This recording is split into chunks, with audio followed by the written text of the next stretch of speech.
Hello everyone, welcome back to Limon Tech. Today we're back with another video. We're going to be discussing the most exciting news when it comes to tech, gaming, whatever it may be, just everything that's upcoming in 2025. Let's get into it. Starting off, we'll be talking about the Nintendo Switch 2, which is going to be the successor to the first Nintendo Switch. This was announced on the 16th of January. It's been met with a lot of excitement. Nintendo released a very short teaser trailer about the new device. Not much is known about the device, but this is what we know from rumors and watching the trailer and things like that. The Switch 2 is rumored to have an 8-inch screen, which is a massive upgrade from the 6.5-inch screen that the previous Switch had. The controllers on the new Switch also appear to be bigger, and they've actually replaced the sliding mechanism of connecting the controllers onto the Switch with a new push magnet, which makes things a little bit more modern, I guess. There are also rumors and blueprints circulating around the internet that the new Switch will have mouse functionality, which would be really cool. The trailer also shows that it's going to have two Type-C ports, one at the top and one at the bottom of the device. And it's going to be backwards compatible, so you can play all the OG Nintendo Switch games from the first one. The teaser trailer also showed what appears to be a new Mario Kart game, which is very exciting for the fans of the series. The thing we don't know much about is the specs. They didn't really mention any specs in the trailer.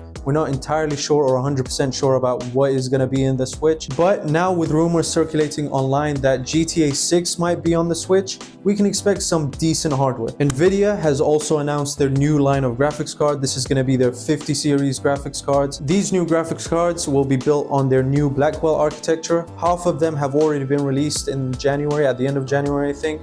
And the new ones, the 5070 and the 5070 Ti, will be released this month in February. Okay, so I have to make a slight interjection. This video was recorded a while back and I never really got the chance to edit it until recently.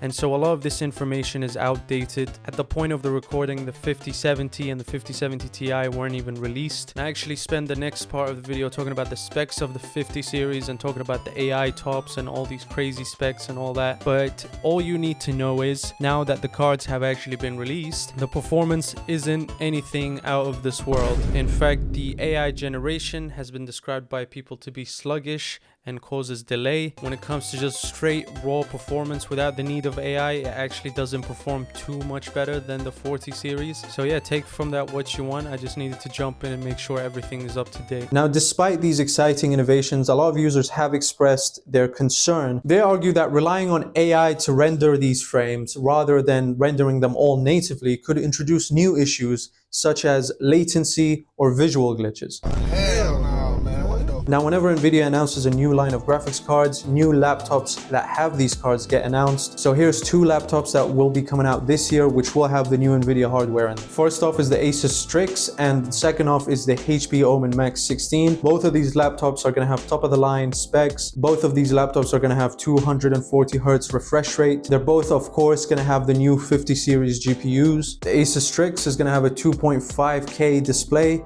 while the HP Omen is also going to have a OLED screen. So both these laptops are very solid options if you want to get a laptop with the new 50 series. AMD also announced their new line of RX 9000 graphics cards. This will be releasing sometime in early March, and we don't really know too much details about these new graphics cards other than the fact that they're using AMD's new RDNA 4 architecture. The new RX 9070, which is the base model, is going to be around $500, while the 9070 XT, that's going to be around $600. Now, the 9070 XT is going to be a direct competitor with Nvidia's 5070 Ti.